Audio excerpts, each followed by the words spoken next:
Queen Victoria wasn't just a monarch. She was a dedicated parent of 9 children. Victoria, Edward, Alice, Alfred, Helena, Louise, Arthur, Leopold, and Beatrice. Each of them inherited more than a throne. They inherited the weight of reshaping Europe itself. Did they carry her rigid duty forward, or did they break the mold? One son became the king, who modernized the British monarchy. Another daughter married into German royalty and watched her descendants wage war against her own nation. A third son built an empire through military strategy and marriage alliances. Today, we're diving into how Queen Victoria's 9 children didn't just inherit power. They transformed it, betrayed it, stewarded it, and ultimately revealed what happens when duty collides with desire, when ambition meets obligation, and when a single woman's bloodline becomes the engine of continental politics. We'll start at number 9 and work our way to number 1, from the quietest to the most consequential, from the private to the public, from those who stepped away from power to those who couldn't escape it. Number 9, Beatrice Leopold Mary Victoria, Feodor, the devoted companion. Born April 14, 1857, in Buckingham Palace, Beatrice was the youngest of Victoria's children, and in many ways, the one most trapped by her mother's needs. Beatrice's entire youth was shaped by a single expectation: she would never leave. While her siblings married and moved to far corners of Europe, managing their own courts and dynasties, Beatrice remained at Victoria's side, not as a choice, but as an obligation framed as love. She was beautiful, musically accomplished, and kind, but she was also the designated caretaker. Victoria had groomed her from childhood to be the one daughter who would never abandon her. When Beatrice fell in love with Henry Battenberg in the 1880s, Victoria was devastated. The relationship became a flashpoint that nearly broke the Queen's resolve. But eventually, Victoria capitulated, with conditions. Beatrice could marry Henry, but only if he abandoned his military career and lived with Victoria. He agreed. This arrangement defined Beatrice's adult life. She bore 4 children: Alexander, Victoria Eugenie, Leopold, and Maureen, but always under Victoria's roof, always under Victoria's scrutiny. She served as her mother's secretary, managing correspondence and court business. She was present at Victoria's deathbed, and after the Queen's death in 1901, found herself suddenly purposeless. The role that had consumed her entire life vanished in a single moment. Beatrice lived until 1944, outliving most of her siblings by decades. She moved to Kensington Palace, became involved in charitable work, and maintained correspondence with her far-flung family as the First World War erupted and German relatives became enemies. She remained the quiet record keeper,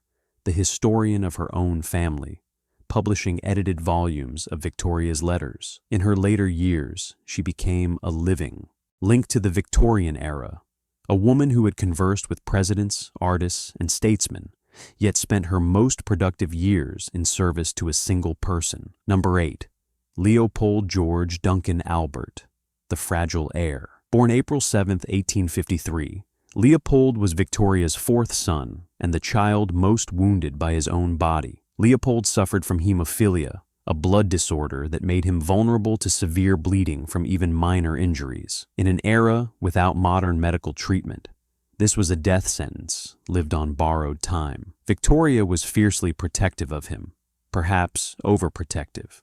She kept him close, monitored his activities, and expressed constant anxiety about his survival. This created a paradox. Leopold was brilliant, intellectually curious, and ambitious, yet confined by both his condition and his mother's fear. Despite these constraints, Leopold pushed boundaries. He attended Oxford University, an unusual choice for a royal son of his era, where he proved himself a capable scholar. He developed genuine intellectual interests in art, history, and social policy. He traveled when his health permitted, defied convention by socializing with artists and intellectuals, and cultivated a reputation as the thinking man's royal. His letters reveal a wit, a curiosity, and a frustration with the restrictions placed upon him. not all of them medical. In 1882, Leopold married Helen of Waldeck and Pyrmont. The marriage produced one child, Charles Edward, before Leopold died in 1884, at age 31, from complications of a hemorrhage following a fall. His death devastated Victoria. She had outlived her worst fear, the loss of her vulnerable son, and she never fully recovered from it. Leopold's child, however, would go on to become Duke of Albany and would carry hemophilia into the next generation, affecting royal lineages across Europe. Number 7. Louise Caroline Alberta, the Rebel. Born March 18, 1848, Louise was Victoria's most independent daughter and the one who most openly defied her mother's expectations. From childhood, Louise showed artistic talent and an unconventional mind. While her sisters were groomed for diplomatic marriages, alliances that would bind Britain to other European powers, Louise wanted to study art, engage with creative circles, and live a less formal life. This ambition horrified Victoria. Royal daughters didn't become artists. They became queens and consorts. They bore heirs and maintained dignity. They didn't pursue passion. Yet Louise persisted. She studied sculpture and painting seriously, exhibiting her work and earning recognition as a genuine artist. In 1871, she married the Marquis of Lorne, John Douglas Sutherland Campbell, a Scottish nobleman who supported her artistic pursuits and, most scandalously, allowed her a degree of personal freedom unusual for royal wives of the era. The couple had no children, which freed Louise from the relentless cycle of pregnancy and childbearing that consumed her. Sisters' lives. Louise used this freedom boldly. She continued her artistic work, advocated for women's education, and became a patron of the arts. She traveled independently, maintained friendships outside royal circles, and was rumored to have romantic interests beyond her marriage. Whispers that horrified Victoria, but which Louise largely ignored. She lived to 91, surviving most of her siblings and remaining active in public and intellectual life well into her old age. Her marriage was unconventional and reportedly unhappy, yet it gave her something her mother never had: choice. Louise's life was a quiet rebellion against the Victorian ideal of womanhood, not through dramatic gesture, but through persistent, dignified independence. She proved that a royal woman could define herself beyond motherhood and consort duty. Number 6. Arthur William Patrick Albert, the soldier's soldier. Born May 1, 1850, Prince Arthur became Queen Victoria's favorite son, the one who embodied her ideals of duty, honor, and military virtue most completely. Arthur's entire identity was forged in military service. He entered the army young, rose through the ranks with competence and dedication, and eventually became Field Marshal, the highest military rank in the British Army. Unlike some of his siblings who chafed against duty, Arthur embraced it. Victoria adored him for this. Their relationship was marked by genuine mutual affection, unshadowed by the tensions that characterized her relationships with her more independent children. In 1879, Arthur married Princess Louise Margaret of Prussia, a match that deepened Britain's ties to German royalty. The couple had 3 children and lived a relatively quiet life centered on military service and family duty. Arthur served in multiple theaters: Canada, India, Egypt, establishing himself as a capable administrator and military strategist, not merely a decorative royal. Arthur lived until 1942, making him one of the longest-lived of Victoria's children. He witnessed the transformation of the British Army across 2 world wars, served as Governor-General of Canada 1911 and 1916, and remained a respected elder statesman of the military establishment. Unlike his siblings, who were sometimes caught between national loyalties, German relatives becoming enemies, Russian cousins facing revolution, Arthur's path was straightforward. He served the crown, the army, and the British Empire, and he did so without the internal conflicts that tormented some of his more sensitive or ambitious brothers and sisters. Arthur's letters reveal a man of genuine principle, if limited imagination. He was dutiful without being brilliant, loyal without being particularly creative. He was, in many ways, the ideal Victorian son, and in that very ideality, he was perhaps the least interesting, the most predictable. He proved that loyalty to duty could be a complete life, but also, perhaps, a limited one. Number 5.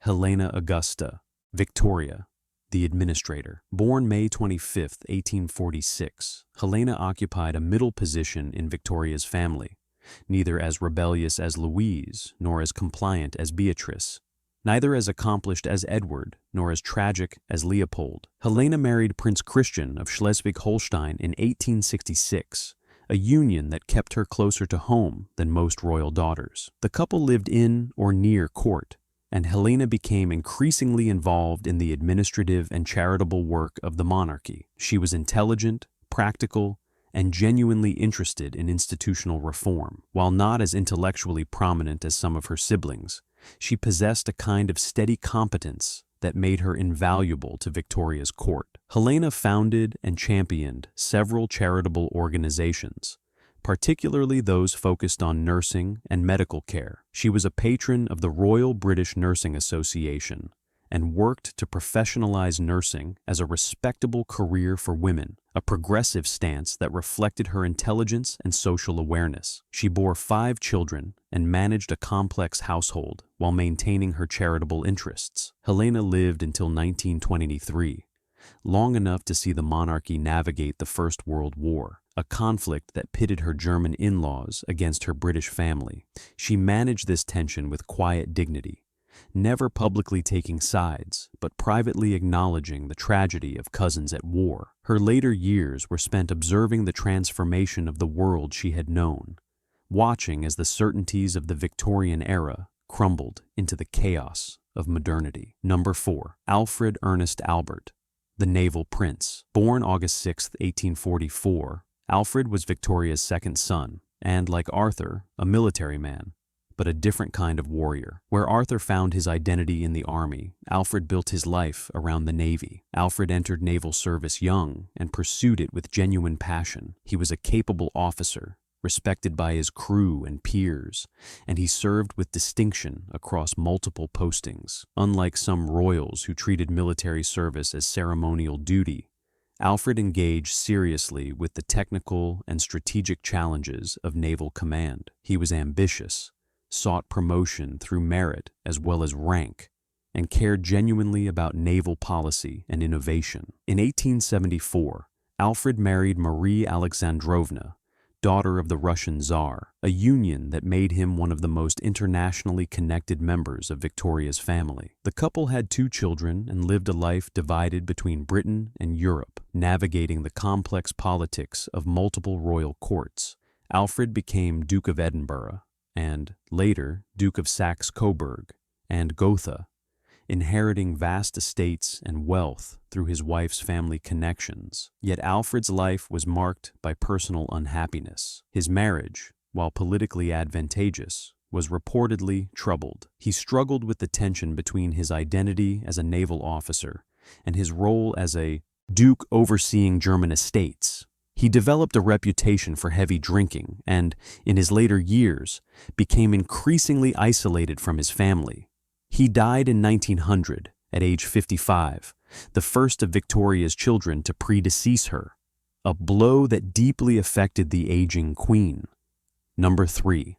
Alice Maud Mary, the Reformer. Born April 25, 1843, Alice was Victoria's second daughter and arguably the most intellectually ambitious of all her children. Alice was brilliant, fluent in multiple languages, intellectually curious about science, medicine, and social policy. She was also her mother's closest intellectual companion. Victoria relied on Alice for conversation, counsel, and emotional support in ways she did not with her other children. Yet this closeness was mixed with tension. Alice wanted more than companionship. She wanted to pursue her own interests, to study, to contribute meaningfully to the world beyond her role as a royal daughter. In 1862, Alice married Louis IV, Grand Duke of Hesse, a union that removed her from Britain but placed her in a position of genuine power and influence. As Grand Duchess, Alice threw herself into reform work.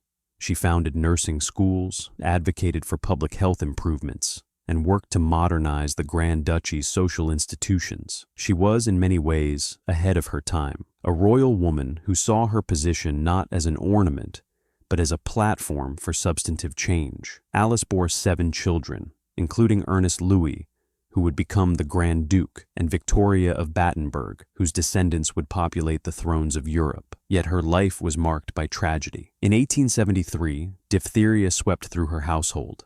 Her youngest son, Frederick, died. Alice, moving between her sick children, contracted the disease herself and died at age 35, the same age at which her father, Prince Albert, had died. Her death was a shock to Victoria, who had already lost Albert and now lost her most intellectually vibrant child. Yet Alice's legacy lived on through her children and through the institution she had founded. She proved that a woman with power could use it for social good, that intelligence and ambition were not incompatible with royal duty, that a life could be both personally fulfilling and publicly consequential. Number 2. Victoria Adelaide Mary Louise, the Queen Consort. Born November 21, 1840, Victoria, called Vicky in family, was Victoria's firstborn, her eldest daughter, and the vehicle through which the Queen hoped to extend British influence across Europe. Vicky was brilliant, like her mother in temperament, but even more intellectually voracious. She received an extensive education unusual for royal girls, studied languages, history, and science, and from childhood showed signs of an independent, questioning mind. Victoria groomed her not simply to marry well, but to marry strategically, to become the consort of a great power, to project British values and influence into the heart of continental Europe.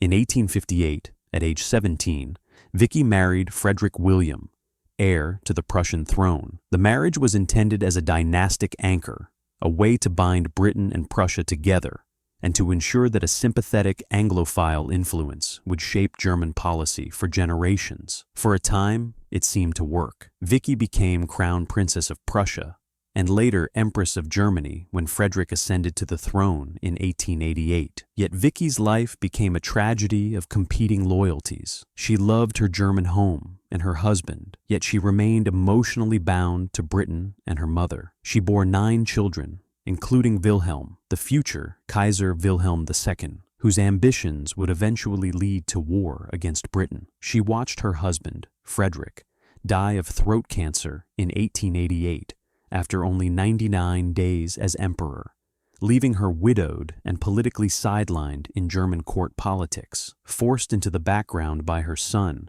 she became a spectator to the very forces she had hoped to moderate. During the First World War, Vicky watched her grandson Wilhelm wage war against her native country, watched her British family become enemies of her German family, and lived through a personal agony that few royal women have endured, the knowledge that she might have prevented the catastrophe if circumstances had been different. She died in 1901, the same year as her mother, having lived to see the breach between Britain and Germany widen into an unbridgeable chasm. Vicky's life reveals the impossible position of women in dynastic politics. She was brilliant enough to understand the historical forces at work, powerless enough to change them. She was caught between nations, between families, between the woman she wanted to be and the pawn she was forced to become. Her story is one of tragic knowledge.